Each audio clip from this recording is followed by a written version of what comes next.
নমস্কার, কেমন আছেন সবাই? মানসীর দিনলিপির নতুন একটি ব্লগে আপনাকে স্বাগত জানাই। শিবরাত্রির সংযম উপলক্ষে আগের দিন বানিয়েছিলাম সুজির উপমা।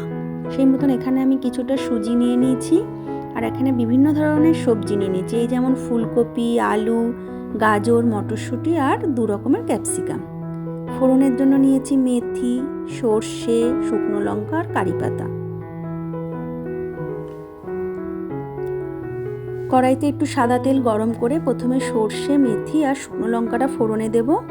এবার কারি পাতাটা দিয়ে ভালো করে ফোড়নটা ভেজে নেব।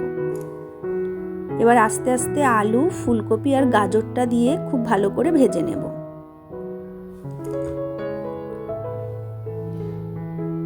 এগুলো প্রায় ভাজা ভাজা হয়ে এসছে। এবার এর মধ্যে দিয়ে দিলাম মটরশুঁটি আর ক্যাপসিকামটা।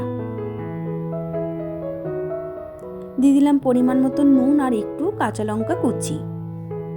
খুব ভালো করে সবজিটা ভাজা হয়ে গেছে। এবার তার মধ্যে দিয়ে দিলাম সুজিটা দিয়ে আমি খুব ভালো করে ভাজা ভাজা করে নেব সবজির সাথে।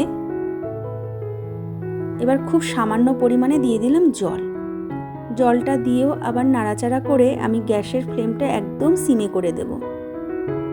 দিয়ে দেব আরেকটু পরিমাণে নুন আর মিষ্টি। সুজির সাথে এগুলো একটু মিশিয়ে নিয়ে দিয়ে দেব গোলমরিচ গুঁড়ো। দিয়ে আমি বেশ কিছুক্ষণের জন্য চাপা ঢাকা দিয়ে রাখলাম।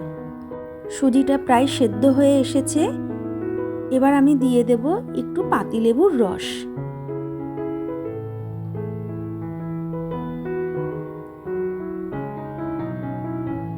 আর দিয়ে দেব ছাদ থেকে তুলে আনা একদম ফ্রেশ ধনেপাতা।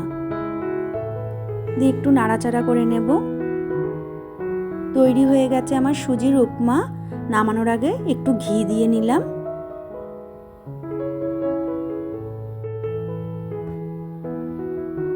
দেখতে দেখুন কতটা কালারফুল হয়েছে, কতটা সুন্দর লাগছে দেখতে।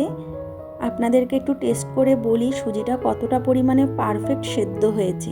খুব বেশি শক্ত থাকলে পরে এটা খেতে টেস্ট লাগে না।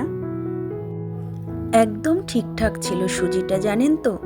আর সত্যি খেতে অপূর্ব হয়েছিল।